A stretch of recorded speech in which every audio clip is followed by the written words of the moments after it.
nome é Aline Cristiane Ribeiro Ferreira e hoje eu venho aqui para contar um pouquinho sobre a minha história.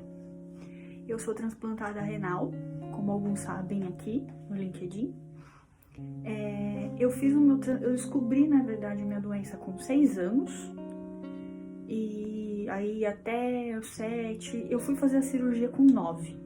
Então até os 9 anos eu tive vários exames para fazer, tive que fazer biópsia do rim esquerdo, fiz exame que tinha que ficar sem beber água o dia todo, fiz exame que tinha que ficar em jejum e ficar na clínica em pé, não podia sentar, uns exames bem diferentes assim, nem sei se existem hoje, mas foram muitas coisas até chegar a decidir a questão do transplante.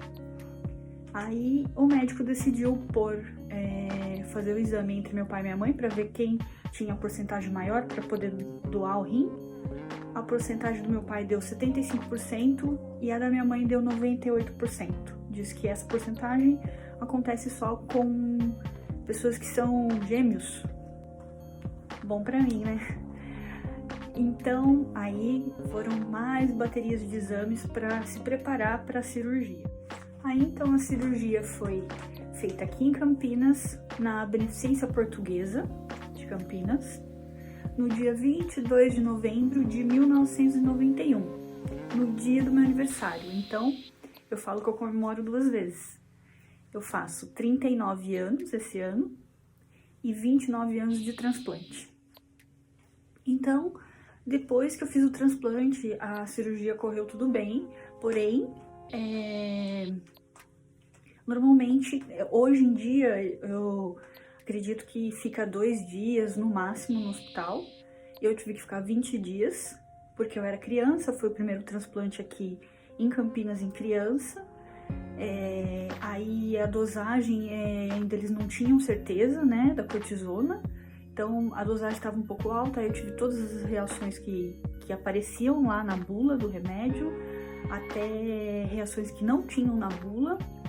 Eles transformaram o meu quarto numa UTI, onde ficava eu e minha mãe. A minha mãe até teve alta bem antes do que eu, mas ela ficava lá, né, claro. Aí recebi algumas visitas apenas, liberada depois de um tempo pelo médico. E aí eu fiquei cega por um dia, fui no banheiro com a minha tia, que ficava lá às vezes, e aí eu falei pra ela, por que você apagou a luz? Ai, acende a luz. Ela, não, Aline, não tá acesa, é dia. Aí eu comecei a entrar em desespero, que eu não tava enxergando, fiquei um tempo sem enxergar, o dia todo, aí veio os médicos lá, no dia seguinte voltou ao normal. Teve muitas alucinações que eu via pedaço da minha perna para um lado, aí eu olhava para minha perna, tava faltando, e o mais impressionante é que eu sentia dor. Eu lembro de alguns pedaços, tem alguns insights na minha mente disso. Lembro também de um médico, a equipe eram 10 médicos na época aqui de Campinas, Dr. Sasaki, Dr. Gino, Dr. Flávio Frias, entre muitos outros. E o Dr. Sasaki, ele sempre ficava lá no hospital, ele vinha, conversava comigo, segurava na minha mão, chegou até a fingir que estava segurando o teto, porque eu dizia que eu estava vendo que o teto ia desabar em mim. E ele entrava na onda ali pra eu me sentir segura.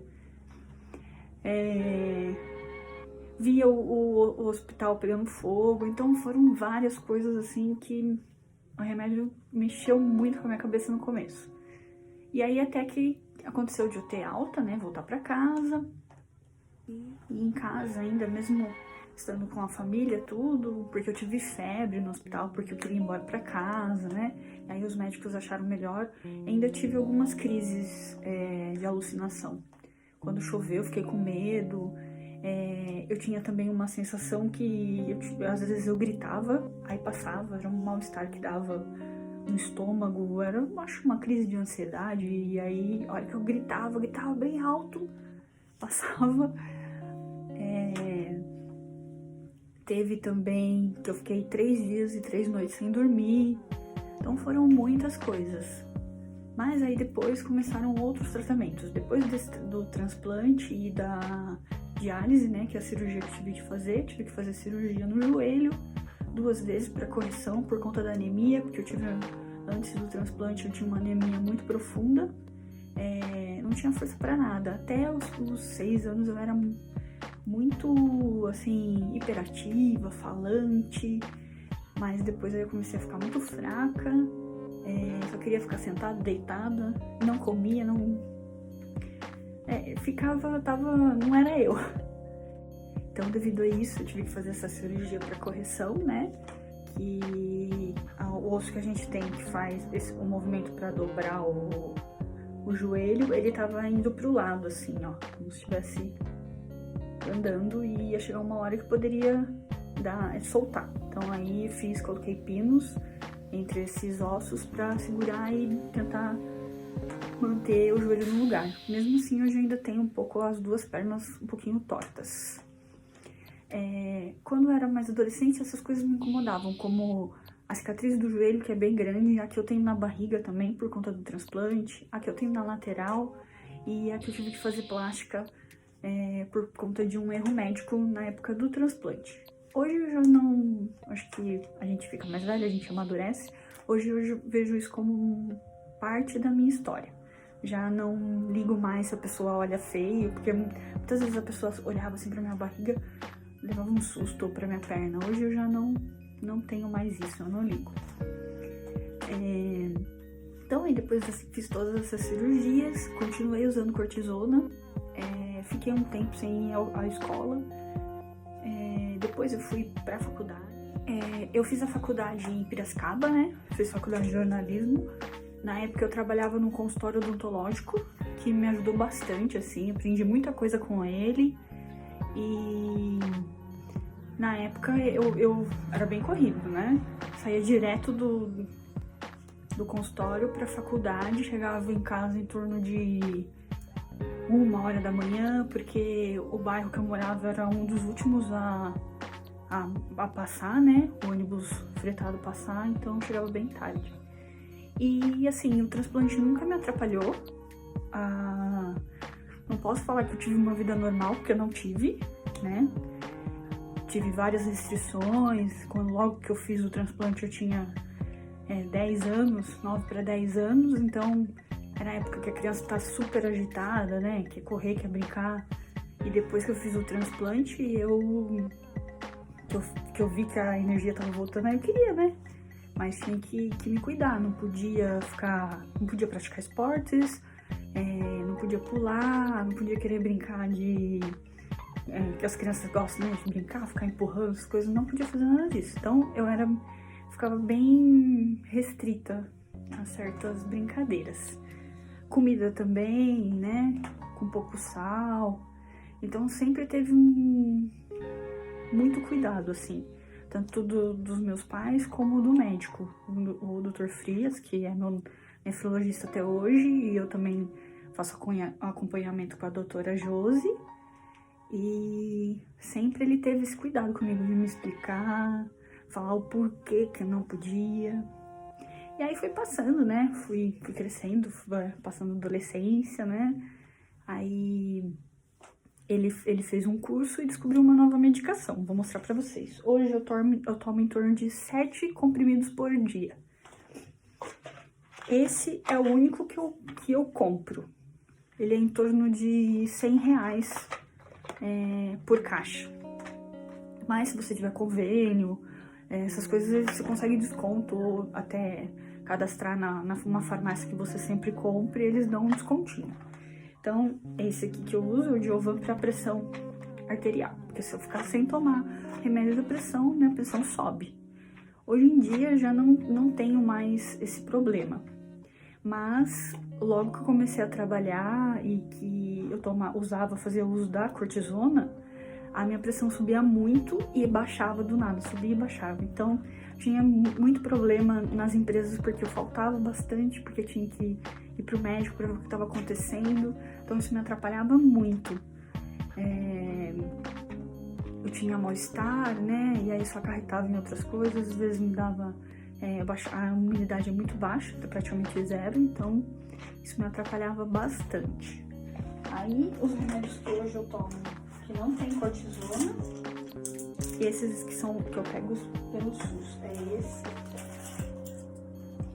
e esse. Ó, ele parece até uma balinha, esse daqui. Então, desses aqui são 2 por dia. Ó, esse daqui eu tomo 2 no almoço, e esse 1 no almoço e 1 na... Outra coisa também sobre as medicações. Eu não posso tomar qualquer medicação para dor de cabeça, eu não posso tomar qualquer tipo de vacina, alergia, eu não posso. Tem alguns alimentos também que eu não posso comer, como carambola, que mais? E outros que eu tenho alergia, né? Que no caso eu tenho alergia de gengibre e canela. Mas hoje, com essa medicação que eu tomo, ela me deu uma qualidade de vida melhor do que a outra medicação que eu usava, que era a azatioprina, com... Agora eu não vou lembrar o nome do outro remédio, e a cortisona. Então, já tava me afetando, tava dando problema de estômago, memória, sabe? Minha memória já não é boa. Aí, com esse remédio, então o médico decidiu optar por esse. Aí a gente foi tirando aos poucos. Na verdade, eu continuei tomando os outros remédios junto com esse, que eu mostrei agora pra vocês. E aos poucos ele foi tirando o outro, até ficar só com esse. E eu me acostumei super bem.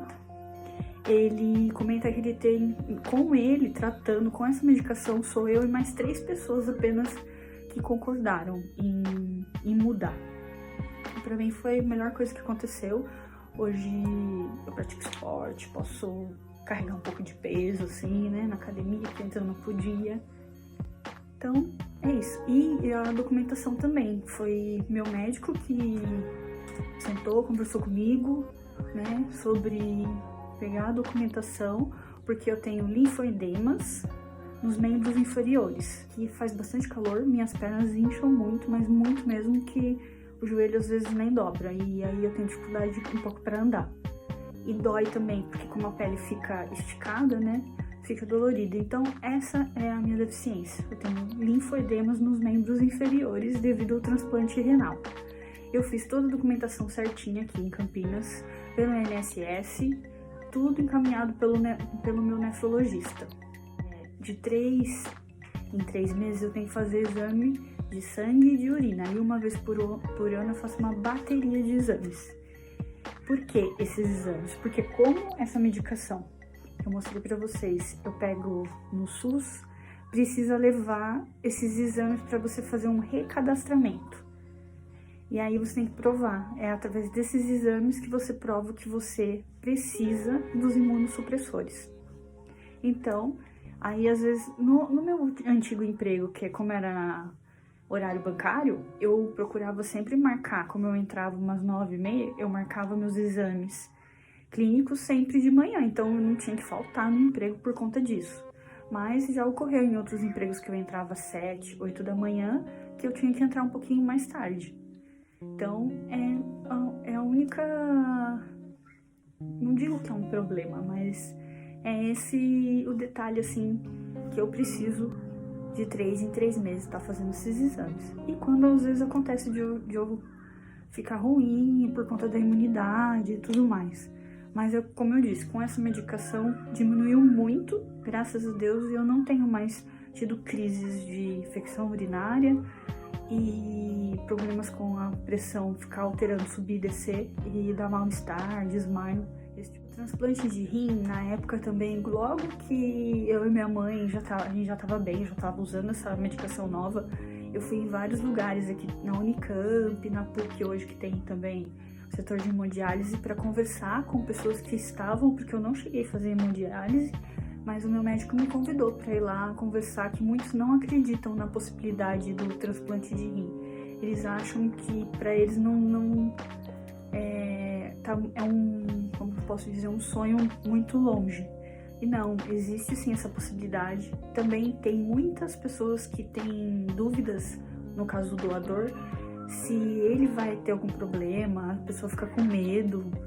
Então tem tudo isso. Aí eu e minha mãe, a gente chegou aí algumas vezes para ajudar, para confortar, para conversar, contar nossa história, para servir de apoio para outras pessoas. Eu acho isso muito legal. Até hoje, no meu Instagram, eu recebo bastante perguntas de pessoas de outros estados. Ajudo também teve pessoas que me procuraram que estavam sem a medicação, aí eu coloco lá, jogo no meu Instagram pra ver se tem pessoas de outros estados que me seguem que tem essa medicação que possa ajudar. Então eu tô sempre ajudando isso daí, porque são pessoas como eu. Podem ser histórias diferentes, só que são pessoas como eu que estão passando pelo mesmo problema que um dia eu passei. Apesar de, na época, eu era criança, né? E não entendia muita coisa. Hoje que eu lembro, eu falo, nossa, se fosse hoje eu não sei se eu ia passar tão bem como foi quando criança. Então é isso. Eu acho que é uma parte da minha história e que eu tento levar numa boa para as pessoas e não com o vitimismo. Porque por mais que eu fosse criança na época, eu não entendesse muita coisa, eu sabia o que estava se passando, não entendesse o tão grave era, eu tinha aquela sensação, nossa, se isso aqui não der certo, eu vou morrer. Então, até hoje eu dou muito valor na minha vida, eu gosto de curtir cada minuto, sabe? Alguém queira desabafar, eu tô sempre pronta. Ou dúvidas mesmo da questão do meu transplante. Então é isso, gente. Espero que tenham gostado. Dúvidas, perguntas, deixa aqui embaixo. E não esquece de deixar meu like, se inscrever no canal. E é isso. Até o próximo vídeo.